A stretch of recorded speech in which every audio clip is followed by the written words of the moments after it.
मैं उन कर्मवीर भाई को भी कहना चाहूंगा जो फौजी साहब हैं कि आपने बच्चे को वोट क्यों दी। दुष्यंत चौटाला जी कैथल में आए थे, उस समय भी उसने अपने 11 सदस्यों को निमंत्रण दिया था। क्या हम उसके सदस्य नहीं है? हमारे दीप चेयरमैन भी आए, उन्होंने भी यहाँ पे होटर बजाते हुए, देखिए चेयरमैन है, चेयरमैन की हैसियत से रहना चाहिए आदमी। जब सरकार ब्राह्मण समाज को कोई पद नहीं देगी तो जैसा समाज चाहेगा वैसा करेंगे। ये जो कल स्थिति आई है उसके विचारों से, उसके मन से, और जो उसने सिर्फ अपने 11 पार्षदों को समझा, इस वजह से आई है। देखिए जब भड़क जाता है इंसान, वो इंसान कुछ भी आरोप लगा सकता है। अपने 11 पार्षदों को रखे, बीजेपी को दूर करके भाई मैं अच्छा पैसा कमा सकूं और भ्रष्टाचार को बढ़ा सकूं। नमस्कार, आज मैं जिला परिषद वार्ड नंबर 9 में हूं और मेरे साथ देवेंद्र पुजारी जी हैं।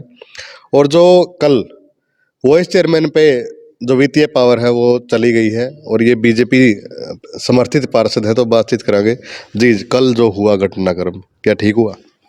पहले तो मैं दायर न्यूज़ का धन्यवाद करता हूँ जी। हर समय आप हर स्थिति में आप हर पार्टियों का साथ देते हो, क्योंकि आप लोगों तक जो ये न्यूज़ पहुंचाते हो, चाहे हमारे समाज के दुखों की हो या सुखों की है।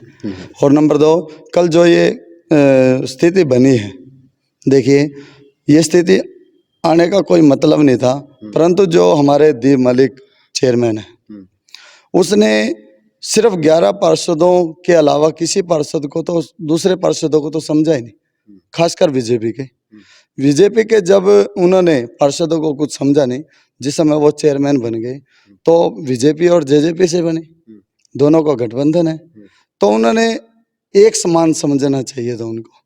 जिस समय उन्होंने एक समान, जब भी मान लीजिए विनर के बाद वो पार्षदों के पास गए, सिर्फ वो 11 पार्षदों के पास गए, बीजेपी के किसी भी पार्षद के पास उन्होंने ना तो किसी को मिलने का समय दिया और ना ही कभी उन्होंने किसी पार्षद को अपना समझा। जिस समय हमारे यहाँ पे टूर्नामेंट थी अभी कुछ दिन पहले, फुटबॉल टूर्नामेंट पुंडरी में, उस समय दिग्विजय चौटाला भी आए और साथ में हमारे दीप चेयरमैन भी आए। उन्होंने भी यहाँ पे होटर बजाते हुए, देखिए चेयरमैन है, चेयरमैन की हैसियत से रहना चाहिए आदमी ने। उसने इस बात को सोचना चाहिए कि मैं समाज में जा रहा हूँ, होटर बजाने का क्या है। चेयरमैन का तो अलग ही पता लगता है, भाई चेयरमैन आया हुआ है। और यहाँ पे आने के बाद एक बार भी उन्होंने ये भी नहीं समझा कि मैं 9 वार्ड के जिला पार्षद देवेंद्र शर्मा के एरिया में जा रहा हूँ। भाई हम अपने पार्षद को तो बुलाए, ठीक है ना। जिस समय उन्होंने विनरता के बाद अपने 11 पार्षदों का नाम लिया, कभी भी उन्होंने जितनी भी बाइट दी है, कहीं भी उसने ये नहीं कहा कि हमारी सरकार बीजेपी और जेजेपी है। उन्हें हमेशा ही जेजेपी का नाम लिया, हमेशा ही उन 11 सदस्यों का नाम लिया जो उसके साथ थे। जब गठबंधन था, फिर बीजेपी का क्या कसूर है? आज वाइस चेयरमैन को पावर मिली है, तो हमारे चेयरमैन, वाइस चेयरमैन ने फिर भी ये कहा कि हमारे लिए 21 के 21 पार्षद एक समान हैं। उन्होंने कभी भी ये शब्द नहीं कहा, कभी भी वाइट में, सिर्फ एक कल सुबह उन्होंने कहा कि मैं 21 पार्षदों में डिवाइड करूंगा।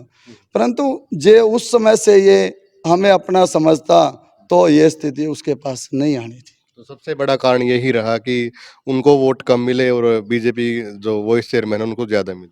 और आपने सुना होगा, ये बात तो ठीक है भाई, बीजेपी इकट्ठी है, 10 के 10 पार्षद एकत्रित थे कि उन्होंने ये तो सोचा नहीं हमें क्या करना नहीं करना। उनको तो सिर्फ एक ही मकसद है उनका, तो कि हमें समाज में कार्य करना है।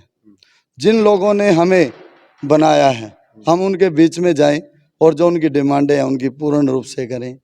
तो जिस समय चेयरमैन दीप मलिक बने, उन्होंने हमें कभी भी कॉन्फिडेंस से ये नहीं कहा कि आप भाई आपने किसी चीज़ की दिक्कत नहीं है, भाई मैं आपका साथ दूंगा, जहाँ भी मेरी ज़रूरत है आप वहाँ पे मैं आपको मिलूंगा। उसने सिर्फ उन 11 सदस्यों को कहा है कि जहाँ 11 सदस्यों को मेरी ज़रूरत होगी मैं वहाँ जाऊँगा। और जिस समय आपने देखा होगा कि चौटाला साहब, दुष्यंत चौटाला जी कैथल में आए थे, उस समय भी उसने अपने 11 सदस्यों को निमंत्रण दिया था। क्या हम उसके सदस्य नहीं है? हम जिला पार्षद नहीं है? जे हम जिला पार्षद नहीं है तो हमें छोड़ देता, उसी समय कह देता था कि हम तो सिर्फ 11 हैं। उसने अपना संयम खो चुके थे। और आपने कल ये सुना होगा कि करमवीर फौजी ने वाइट में सुनाया था कि ये तो बच्चा है। मैं उन करमवीर भाई को भी कहना चाहूंगा जो फौजी साहब हैं कि आपने बच्चे को वोट क्यों दी, समझदार को क्यों नहीं दी, जब उसको नॉलेज ही नहीं है। चेयरमैन बनाने का क्या मकसद था? मैं मानता हूं दोनों पार्टियों का गठबंधन हुआ है, दोनों पार्टियों ने मिलकर काम करना चाहिए था, परंतु ये जो कल स्थिति आई है उसके विचारों से, उसके मन से, और जो उसने सिर्फ अपने 11 पार्षदों को समझा, इस वजह से आई है। और फिर भी बीजेपी सरकार हमेशा ये कहती है कि हम 21 के 21 पार्षदों को साथ में लेके चलेंगे। जी, चेयरमैन साहब ने आरोप भी लगाए हैं बीजेपी पे और एक मंत्री पे भी कमीशन खोरी के आरोप लगाए हैं और कहा कि बीजेपी ने छल कपट किया है। देखिए, जब भड़क जाता है इंसान, वो इंसान कुछ भी आरोप लगा सकता है। क्योंकि जब बीजेपी पे उसने पूर्ण रूप से बीजेपी पे लगा दिया था, मंत्री को क्या समझेगा वो? बीजेपी इतनी बड़ी पार्टी है, उस पार्टी पे उसने इल्जाम लगाया। मंत्री जी हमेशा यही कहते हैं, जब हम उनके पास गए थे, आपने इस बात का भी पता होगा क्योंकि आप लोगों से तो कोई बात छिपी नहीं, हमेशा बीजेपी के सदस्यों पे, जो जिला पार्षद के सदस्य हैं, उन पे डिमांडें आई, पैसों की डिमांड आई, ऑफर आए, गाड़ियों की ऑफर आई, परंतु बीजेपी सरकार के जो जिला पार्षद के सदस्य थे, ना वो झुके, ना वो रुके, ना वो रुकेंगे। इसी दौरान जिस समय उनको ये पता लगे भाई इनमें तो एकता है और ये बिल्कुल निष्काम है, निष्काम की वजह से उसने देखा भाई जब इनमें एकता है तो इनमें फूट डाली जाए। इनकी बीजेपी सरकार को कहते हैं ना, चिक्कड़ में जब डला मारता है छिंटा में छींट सभी हो जाते हैं। इसका मतलब उसकी नीति में फर्क था कि वो 22 दिन अपने डिस्ट्रिक्ट को छोड़ के अलग, चाहे वो गोवा है कहीं भी है, अलग लेके गया था। तो क्यों लेके गया था? उसको डर था, चाहे तो उसके सदस्य बिकाऊ थे, या उसको ये डर था कि बीजेपी शायद समझाने लगे किसी को। बीजेपी ने हमेशा अपने काम के लिए और प्रचार के लिए कहा है कि आप सिर्फ सेवा कीजिए, आपको किसी प्रकार की दिक्कत नहीं है। वो तो सिर्फ इस नीति से भटक गया, जो उसने, हो सकता है कि अपने सदस्य को उन्हें पैसे दिए हों, उस पैसे को पूरा करने के लिए उसने अपना 11 सदस्य चुने। जब वो अपने पैसे पूरा करना चाहता था, इसका मतलब नीति उसकी खराब थी, सरकार की नहीं, कमलेश डांडा की नहीं, मंत्री की नहीं, नीति उसकी खराब थी कि वो अपने 11 पार्षदों को रखे, बीजेपी को दूर करके भाई मैं अच्छा पैसा कमा सकूं और भ्रष्टाचार को बढ़ा सकूं। और बीजेपी सरकार कहती है कि भ्रष्टाचार को मिटाओ और अच्छे कार्य करो। जी। जब मीडिया रिपोर्ट की अगर बात करें तो आपका नाम भी चल रहा था कहीं न कहीं, ये कह रहे थे कि वो इस चेयरमैन में आपका नाम आ सकता है, तो इस चीज़ का कहीं न कहीं दुःख है? देखिए, दुख तो जब हम 10 मेंबर जो जिला पार्षद के बीजेपी की तरफ गए थे, हमने इसी बात का एक गठन बनाया था कि नाम चाहे किसी का भी आए, ठीक है ना, हमने एक होके काम करना है, बीजेपी जो चाहेगी वही होगा। परंतु देखिए, ब्राह्मण समाज को बीजेपी सरकार ने कुछ नहीं दिया। ये मैं इस बात का मैं दुख व्यतीत करता हूं कि बीजेपी ने ब्राह्मण समाज को कुछ नहीं दिया। हमारे कैथल डिस्ट्रिक्ट में ब्राह्मण समाज पे कोई भी पद नहीं है, छोटा भी नहीं है, एक तो बड़ा तो बहुत दूर की बात है, छोटा भी नहीं है।